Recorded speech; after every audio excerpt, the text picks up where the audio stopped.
the Madman. Welcome to the second to last review.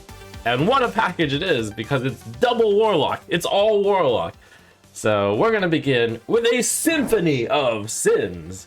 The 6-mana legendary Warlock spell. Discover and play a movement. Shuffle the other 6 into your deck. The essence of this card is you'll get a card that's worth, about 6 mana. So that's pretty good. But on top of that, you get to put 5 really strong cards into your deck because they cost only 3 and they have an effect that's roughly worth 6 mana, in my opinion. The catch is they're all pretty situational, but that's pretty sweet because you are going to be able to pick a really good card. Now note that since it's discover and play a movement, you're not guaranteed, presumably, your best choice out of the 7.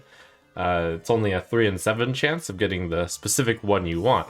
Movement of Pride, for example, I was thinking that this would be a really good idea to put into a deck with your Jailer Mal'Ganis combo, potentially, because Movement of Pride would always draw the Jailer, or Mal'Ganis if you had already drawn the Jailer, and then it would reduce the cost by 6, which would be really good. But Discover is always from 3, and there are 7 here, so your chances of getting the Movement of Pride are a little bit under 50-50. Still, I think this would be worth including in such a deck. Anyways, there are 7 total movements. Movement of Pride, Movement of Wrath, deal 6 damage to all characters. Movement of Greed, draw 6 cards. Movement of Gluttony, give a random minion in your hand, deck, and battlefield, +6/+6. Movement of Envy, move the top 6 cards from your opponent's deck. Movement of Desire, lifesteal, deal 6 damage to the enemy hero. Movement of Sloth, summon a 6/6 demon with Taunt and Reborn. I think there are enough overall good effects to cover for the fact that some of these are situational, that this could make it into a general control Warlock deck. As a player who enjoys the attrition style and the value style, I appreciate Symphony of Sins. You know what else I appreciate? Felstring Harp. 2 mana, 0/3 weapon for Warlock. Whenever your hero would take damage on your turn, restore 2 health instead. Lose 1 durability. Imagine this. If you use this for the least exciting thing possible, which is to say you're going to replace your life tap 3 times, you're gaining 6 health through the Felstring Harp, which is a swing of 12 health. So 2 mana to gain 12 health in a pretty common situation. Well, that's quite good. Control and attrition Warlocks, even though a card to just gain health is normally not very exciting, in Warlock, it's actually quite exciting. But where this card really shines is if you don't just not lose 2 health each time. The Felstring Harp replaces whatever damage you would take. So if you would take 10 damage on your turn through doing something, I don't know what, but you would instead gain 2 health, which is a net swing of 12 health for 1 charge. Wow. Well, one of the ways you might be able to use that is with this set of 3 cards. Crazed Conductor, 5 mana, 4/5, Battlecry, take fatigue damage, summon that many 3/3 imps. Crescendo, 3 mana, take fatigue damage, deal that much damage to all enemies. And Baritone Imp, 2 mana, 2/2 demon, Battlecry, take fatigue damage, gain that much attack and health.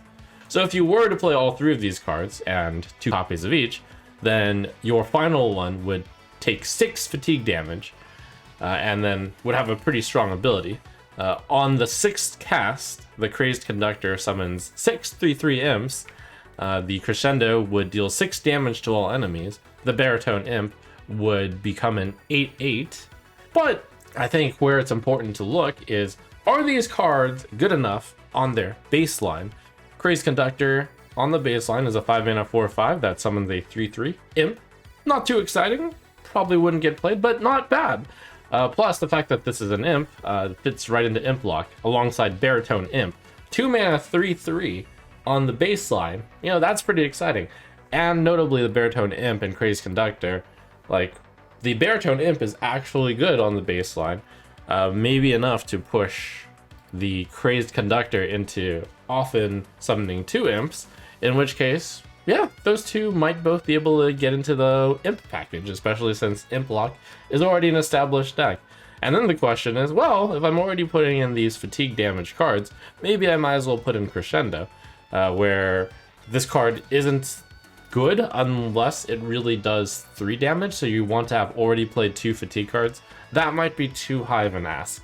This is a control tool, the Crescendo, so in order for this to get good, you'd have to play the other fatigue damage cards, and that seems difficult because you're not really looking to just summon stats if you're a control attrition deck. You're looking to remove the board, etc. One interesting thing about Crescendo is the fatigue damage thing. If you naturally start taking fatigue damage, then the Crescendo could certainly just do more. Like, for example, you don't necessarily have to play Baritone Imp and Crazed Conductor. Suppose you're in this Jailer Mal'Ganis situation, and you've drawn like 5 cards and you're at 5 fatigue damage naturally. I'm presuming that even though you were immune, you would draw the next fatigue card, which is 6 damage, and then you would deal 6 damage to all enemies, bypassing the entire Baritone Imp and Crazed Conductor thing. So it is possible that there is some sort of combo or control deck that would only play Crescendo without Baritone Imp and Crazed Conductor. So that's an interesting case.